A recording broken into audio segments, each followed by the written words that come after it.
Maka Alkitab melatih kita loh sebenarnya kalau kita baca dengan tekun, untuk merombak konsep sukses. Kita tidak hidup untuk sukses. Dan kalau saudara mengatakan, waduh, jadi orang Kristen nggak percaya sukses, nggak ada sukses. Kalau gitu hidup kita mencari apa? Bukan mencari sukses. Kalau gitu Kristen negatif sekali, bukan negatif. Kekristenan justru mengajarkan kita untuk melepas beban yang nggak perlu kita kejar. Saudara tidak didesain untuk kejar sukses. Sehingga saudara tidak harus berlomba di dalam perlombaan yang Tuhan gak suruh saudara lomba. Yang suruh engkau berlomba untuk sukses siapa sih? Mungkin orang tua. Orang tua bilang, kenapa kamu gak sesukses kakakmu? Ini bukan karena saya kakak saya ngomong gini ya. Atau sebaliknya lah, kenapa kamu gak sesukses adikmu? Kenapa saudaramu bisa kamu tidak? Kenapa tetangga tetangga kita anaknya sudah doktor, kamu belum? Kenapa yang lain bisa kamu enggak? Ini kan dorongan, ini beban yang ditaruh di pundak kita. Sehingga kita mengatakan, wah saya mesti sukses. Tapi permisi tanya ya, apakah itu dideklarasikan oleh Tuhan? Apakah Tuhan pernah datang ke mimpi saudara dan bilang, kenapa engkau tidak sesukses kakakmu? Mungkin Tuhan berbisik kepada, contoh ya, Filbert. Saya berani kasih contoh ke orang-orang yang saya tahu gak tersinggung gitu.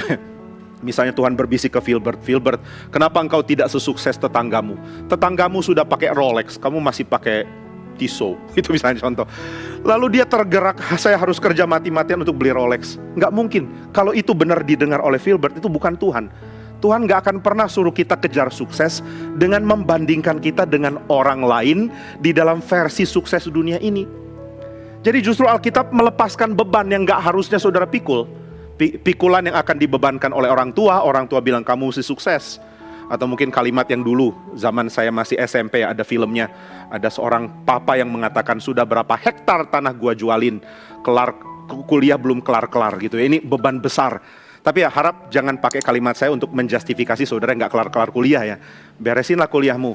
Tapi ini satu beban. Papanya mengatakan sudah berapa hektar tanah saya jual untuk biaya kuliahmu. Mana belum jadi sarjana kamu. Akhirnya kita dibebankan untuk kejar sesuatu yang bukan dari Tuhan, herannya. Dan kalau saudara pakai persentase ya, berapa persen hidup kita mengejar kehendak Tuhan, dan berapa persen yang dipakai untuk mengejar hal tidak jelas. Saya yakin persentase terbesar adalah untuk yang tidak jelas itu. Bahkan mungkin ketika kita berbagian di dalam pelayanan, kita punya asumsi-asumsi kesuksesan tersendiri. Kamu pelayan, iya, sudah berapa bagus kamu menjalankan pelayananmu dibandingkan dengan yang lain. Berapa sukses gerejamu dibandingkan gereja lain. Akhirnya gereja berpacu, bukan dalam melodi tapi nggak ada yang tahu lagi acara itu. Berpacu di dalam kesuksesan yang dipakaikan oleh standar, yang standarnya itu dipakai dari ukuran dari dunia ini. Jadi kita nggak jelas ya, kita kerjakan apa kalau begitu. Beban di pundak begitu berat. Tapi Tuhan mengatakan, saya nggak pernah taruh loh. Kenapa kamu pikul? Oh saya pikul karena kalau nggak saya malu. Loh kalau itu yang kamu kejar supaya kamu nggak malu, nggak ada gunanya. Karena justru Kristus yang rela dipermalukan, sekarang jadi berkat bagi semua orang. Justru ketika kita rela untuk diri dipermalukan demi mengejar apa yang memang Tuhan bebankan, di situ justru kita mendapatkan shalom, mendapatkan rest, mendapatkan sabat. Kejar rest, bukan kejar sukses. Kejar shalom, bukan kejar sukses.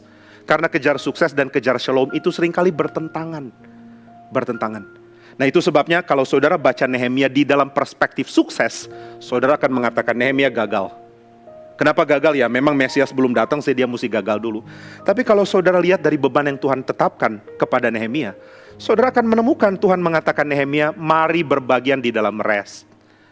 Mari berbagian di dalam shalom. Mari berbagian di dalam sabat. Nehemia pun kaget. Tuhan, saya nggak sukses.